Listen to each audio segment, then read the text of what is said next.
कमंडल में छिपकर बैठा था मंडल, मोदी को बनना था वीपी सिंह पार्ट 2। सवर्णों की नाराजगी का रत्ती भर परवाह नहीं, बीजेपी को असली कारण अब पता चला। बीजेपी ने सारे मंत्रियों और प्रवक्ताओं को क्यों कर दिया खामोश, टीवी पर बड़े बड़े ज्ञान देने वाले भी चुप, खुल गई सबका साथ सबका विकास के पाखंड की पोल। भारतीय राजनीति में एक बहुत बड़ा खेल हो गया है, जिसे समझने में बड़े बड़े राजनीतिक पंडित पूरी तरह फेल हो गए। हम आज तक वीपी सिंह को मंडल कमीशन का सबसे बड़ा खिलाड़ी मानते थे और उनकी राजनीति की चर्चा करते थे, लेकिन सच्चाई यह है कि आज की भारतीय जनता पार्टी वीपी सिंह से भी 2 कदम आगे निकल गई है। वीपी सिंह ने जब मंडल का जिन्न बोतल से बाहर निकाला था तो उसका असली फायदा उन्हें नहीं मिल पाया था। उस दौर में मंडल कमीशन की मलाई मुलायम सिंह यादव की समाजवादी पार्टी और काशीराम की बसपा जैसी पार्टियां खा गई थी, लेकिन बीजेपी ने यूजीसी के जरिए जो मंडल पार्ट 2 का दाव चला, उसका फायदा सिर्फ और सिर्फ बीजेपी को मिलने वाला है। यह बीजेपी का यूजीसी वाला मंडल फेज 2 है, जो विरोधियों की राजनीति को हमेशा के लिए खत्म कर देगा। अब बात करते हैं सवर्ण समाज की, जो इस नई व्यवस्था को लेकर हाय हाय कर रहा है और छाती पीट रहा है। बीजेपी की चाणक्य नीति देखिए कि उन्हें सवर्णों की इस नाराजगी का रत्ती भर भी परवाह नहीं है। वो जानते हैं कि ये सवर्ण ऐसे ही चीखेंगे और बाद में वोट उसी को करेंगे। बीजेपी बहुत अच्छे से जानती है कि सवर्ण समाज कितना भी नाराज हो जाए और कितना भी विरोध कर ले, अंत में सवर्ण समाज को घूम फिर कर बीजेपी के साथ ही रहना है, क्योंकि उसके पास कहीं और जाने का कोई विकल्प नहीं है।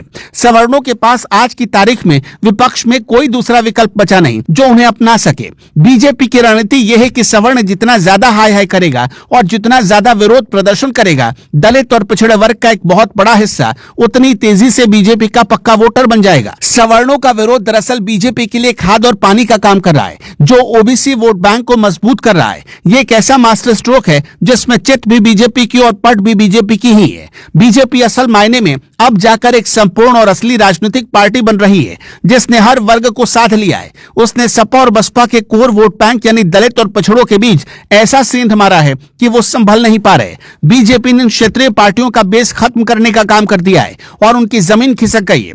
सपा और बसपा जिस दलित और पिछड़े वोट बैंक के दम पर सत्ता में आते थे, आज वो बीजेपी के साथ खड़ा है। रही सही कसर मुस्लिम वोट बैंक के बिखराव ने पूरी कर दी, जिसे विपक्ष अपनी जागीर समझता था। बीजेपी ने बहुत चालाकी से मुसलमानों को सपा बसपा से हटाकर ओवैसी के साथ जाने का रास्ता दिखा दिया। इससे विपक्ष का वो समीकरण पूरी तरह टूट गया है जिसके दम पर वो बीजेपी को चुनौती देते थे।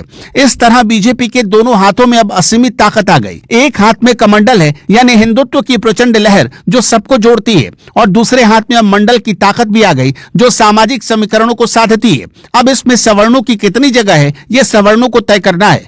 भारतीय राजनीति के इतिहास में ऐसा पहली बार हुआ जब किसी पार्टी के पास मंडल और कमंडल दोनों हैं। अब इस पार्टी को सत्ता से हटाना किसी के बस की बात नहीं और विपक्ष लाचार हो चुका है। देश में यूजीसी और आरक्षण को लेकर जितनी आग लगेगी और जितना बवाल होगा, बीजेपी उतनी मजबूत होती जाएगी। विपक्ष को लग रहा है कि यह मुद्दा बीजेपी को कमजोर करेगा, लेकिन हकीकत ठीक इसके उलट है। ये आग बीजेपी के वोट बैंक को और ज्यादा पक्का कर रही है और एकजुट कर रही है। सवर्णों की नाराजगी का डर दिखाकर बीजेपी ने दलितों और पिछड़ों को अपने पाले में हमेशा के लिए कर लिया है। सपा और बसपा जैसी पार्टियों की दुकान अब बंद होने के कगार पर पहुंच गई है, क्योंकि उनका जो मूल मंत्र था उसे बीजेपी ने हाईजैक कर लिया और उसे एक नए रंग में पेश कर दिया। बीजेपी ने साबित कर दिया कि राजनीति भावनाओं से नहीं बल्कि ठोस समीकरणों से होती है। सवर्ण समाज आज भले ही खुद को ठगा महसूस कर रहा हो, लेकिन वो राजनीतिक अनाथ है।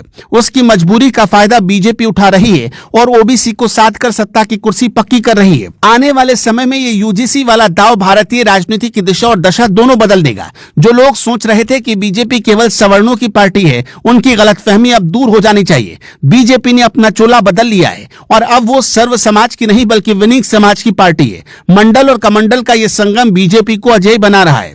विपक्ष के पास न तो कोई काट है और न ही कोई नई कहानी जो जनता को सुना सके, इसलिए जितना शोर मचेगा कमल उतना ही खिलेगा और विरोधियों की जमानत जब्त रहेगी। बीजेपी ने वीपी सिंह की अधूरी कहानी को पूरा किया है और उसका फायदा अपनी झोली में डाल लिया है। ये है नए भारत की बीजेपी, जिसे हराना अब नामुमकिन सा लगता है। भले ही वो ये कहती हो कि बटोगे तो कटोगे, एक रहोगे तो सेफ रहोगे, लेकिन ये मान लीजिए कि बीजेपी ही बांट रही है और बीजेपी ही हिंदुओं को अलग अलग कर रही है। आपका क्या मानना है, कमेंट में बताइएगा।